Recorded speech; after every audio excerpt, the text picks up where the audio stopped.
Assalamualaikum warahmatullahi wabarakatuh. Perkenalkan, nama saya Ika Bella. Saya dari Universitas PGRI Palembang. Di sini saya akan melakukan storytelling atau bercerita tentang cerita rakyat. Jadi di sini saya berasal dari Kabupaten Ogan Ilir, bertempatannya di Desa Meranjan. Di desa saya terkenal sekali dengan cerita rakyat yang berjudul Putri Pinang Masa. Mau tahu ceritanya bagaimana? Tonton terus video ini ya. Pada awal mulanya, hiduplah seorang putri yang bernama Putri Nafisah atau sering disebut Putri Senuro. Putri Nafisah tinggal di 4 ulu laut di tepi Sungai Musi. Putri Nafisah itu cantik sekali. Kulitnya putih, rambutnya panjang, orangnya tinggi, dan cantik sekali lah pokoknya. Jadi Putri Nafisah itu karena kecantikannya, jadi Putri Nafisah menjadi primadona atau menjadi rebutan para lelaki. Putri Nafisah memiliki kecantikan yang tiada tara. Karena kecantikannya yang begitu cantik lah istilahnya, tiada tara, tiada tanding.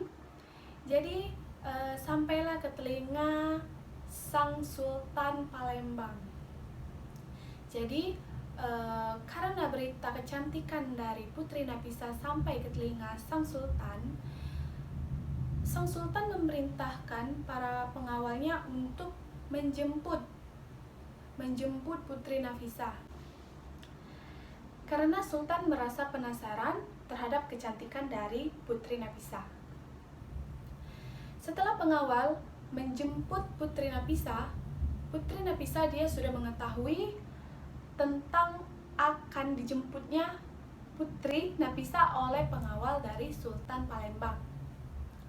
Putri Nafisah merasa sedih dan Putri Nafisah merasa dia tidak mau karena Sultan akan menjemput Putri Nafisah untuk menjadikan gundi atau menjadikan istri kedua dari Sultan.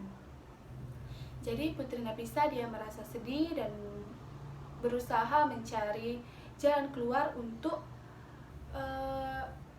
menolak untuk dijemput dari pengawal Sultan tadi atau pengawal dari kerajaan. Putri Nafisah dan keluarga berusaha untuk mencari jalan keluarnya, dan ternyata Putri Nafisah dan keluarga mendapatkan jalan keluarnya untuk mengelabuhi para pengawal dari kerajaan untuk menjemput Putri Nafisah. Jadi Putri Nafisah dan keluarganya mengelabuhi prajurit dengan cara Putri Nafisah merebus jantung pisang. Setelah itu Putri Nafisah menggosokkan air rebusan dari jantung pisang ke seluruh tubuhnya, ke tangannya, ke kakinya, ke wajahnya, semuanya di seluruh tubuhnya, sehingga kecantikan seorang gadis yang cantik, Putri Nafisah, karena Putri Nafisah kan terkenal kecantikannya dari kulitnya yang putih, bersih, kemolekan tubuhnya. Jadi ketika dia memoleskan air rebusan jantung pisang, otomatis berubah, kulitnya berubah menjadi hitam pekat, dia berubah menjadi ya tidak cantik lagi. Terkejutlah para prajurit dan pengawal Sultan dari kerajaan. Karena apa? Karena melihat apakah ini benar putri yang terkenal kecantikannya, yaitu memiliki kecantikan yang tiada tara. Lalu dibawalah Putri Nafisah oleh pengawal ke kerajaan. Lalu ketika tiba di kerajaan, Putri Nafisah berhadapan dengan Sultan Palembang. Ketika itu Sultan Palembang terkejut. Dia terkejut melihat Putri Nafisah begitu pokoknya tidak sesuai dengan cerita rakyat, berubah menjadi kulitnya hitam, wajahnya tidak cantik, karena dilumuri atau digosokkan air rebusan jantung pisang tadi. Jadi Sultan bertanya kepada Putri Nafisah, Nafisah. Apakah kamu benar-benar Putri Nafisah? Pertanyaan si Sultan. Tetapi Putri Nafisah hanya diam. Lalu karena Putri Nafisah diam saja, dia tidak mau berbicara apa-apa, murkahlah si Sultan karena dia tidak mau menjawab pertanyaan dari sang Sultan, dan rupa dari Putri Nafisah tidak seperti yang diharapkan oleh sang Sultan. Jadi Putri Nafisah diusir oleh Sultan dari kerajaan. Lalu pengawal menyeret Putri Nafisah dan mengeluarkan dari kerajaan. Dan Putri Nafisah akhirnya begitu senang, begitu gembira karena lepas dari sang Sultan. Pulanglah Putri Nafisah ke rumahnya, yaitu di Empat Ulu tadi. Setelah itu tidak selesai masalah Putri Nafisah dengan sang Sultan. Masih beredar cerita kecantikan dari seorang Putri Nafisah. Masih tersebar luas di semua kalangan anak muda, khususnya laki-laki, bahwa Putri Nafisah itu memiliki paras yang sangat cantik. Lalu terdengar lagi di telinga sang Sultan bahwa kok masih ada berita tentang kecantikan dari Putri Nafisah, sedangkan sudah dibawa ke kerajaan, rupanya tidak seperti yang diceritakan atau yang diberitakan orang-orang. Lalu pengawal dan Sultan mencari info atau mencari keberadaan dari sang putri.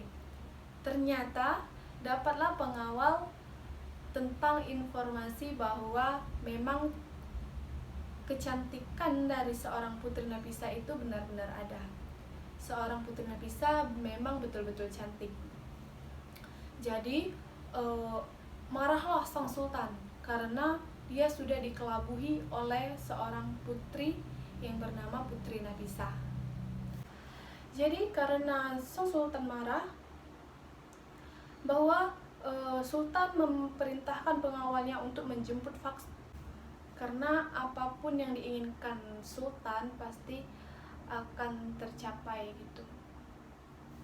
Tetapi Putri Nafisah tidak berhenti saja, dia tidak diam saja karena akan dijemput oleh pengawal kerajaan. Pada suatu malam, Putri Nafisah dan dua dayangnya dan dua pengawalnya laki-laki, dia melarikan diri dari pengawal kerajaan yang ingin menjemputnya. Sang Putri Nafisah melarikan diri menggunakan perahu. Dia melarikan diri ke daerah desa Meranjan. Putri Nafisah lalu menyusuri sungai dari 40 Palembang, dari Sungai Musi sampailah ke desa Meranjan, ke perairan desa Meranjan. Selama berbulan-bulan, Putri Nafisah dan dua dayang dan dua pengawalnya menyusuri perairan untuk sampai ke desa Meranjan. Setelah Putri Nafisah sampai ke desa Meranjan, tersebar luaslah karena ada seorang putri yang akan tinggal di desa Meranjan gitu. Putri tersebut begitu cantik, begitu putih. Setelah Putri Nafisah sampai ke permukiman warga bertepatannya di desa Meranjan, Putri Nafisah mengganti namanya untuk menghilangkan jejak. Putri Nafisah mengganti namanya menjadi Putri Senuro.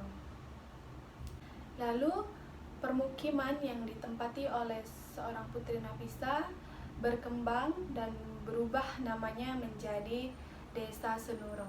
Setelah itu hiduplah Putri Senuro atau Putri Nafisah tadi di sebuah desa, yaitu Desa Senuro, dan pengawal serta dayang-dayangnya juga ikut serta di sana. Dia tinggal di Desa Senuro sampai akhir hayat mereka hidup di sana di Desa Senuro. Dan belum selesai cerita tentang kecantikan dari Putri Senuro. Dia masih tersebar luas kecantikannya di desa di sekeliling desa Senuro dan desa sekitarnya dari kecantikan Putri Senuro. Karena sudah tersebar luasnya tentang kecantikan dari Putri Senuro, sampailah berita tersebut ke telinga Sang Sungging, seorang lelaki yang bernama Sang Sungging. Dia dari kerajaan Palembang juga. Karena ada sedikit kesalahan, maka Sang Sungging diusir dari kerajaan. Jadi terdengarlah dari berita-berita orang-orang sekitar, orang-orang setempat tentang kecantikan Putri Napisa. Jadi Sang Sungging merasa penasaran tentang kecantikan, lalu mereka berdua menceritakan keahliannya masing-masing. Keahlian dari Putri Napisa yaitu dia bisa membuat anyaman yang tidak tembus air, dan keahlian dari Sang Sungging, dia bisa memahat, dia bisa menyuguh kayu. Pokoknya Sang Sungging itu memiliki keahlian dalam kerajinan memahat. Setelah sudah lama waktunya berjalan, Putri Napisa karena sudah menjalin tali kasih yang lama, Putri Senuro dan Sang Sungging,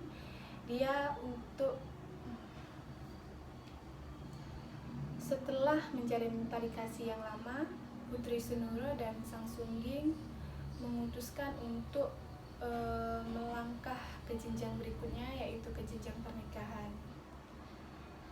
Jadi Putri Napisa dan Sang Sungging menyiapkan acara untuk melangsungkan pernikahan. Tetapi pada suatu malam, yaitu pada subuh sebelum pernikahan mereka berdua, Putri Napisa dia mengalami sakit parah. Tidak ada obat untuk mengobati dari sakitnya Putri Napisa. Lalu dalam kesakitannya, Putri Napisa masih memikirkan kaumnya. Dia masih memikirkan pengawal dan dayangnya yang selalu bersama dia, yang selalu setia menemani Putri Napisa kemanapun dia berada, dan orang-orang yang ada di dusun desa Senuro. Karena Putri Napisa memikirkan para kaumnya, jika hal yang pernah terjadi kepada Putri Napisa akan terjadi kepada kaumnya, dia tidak akan merasa bahagia. Jadi Putri Napisa, sebelum dia menghembuskan napas terakhirnya, Putri Napisa dia bersumpah mengutuk dusunnya, mengutuk desanya. Putri Napisa lalu bersumpah sebelum dia menghembuskan napas terakhirnya, yaitu dia bersumpah semoga kelak anak cucunya tidak memiliki paras cantik seperti dirinya.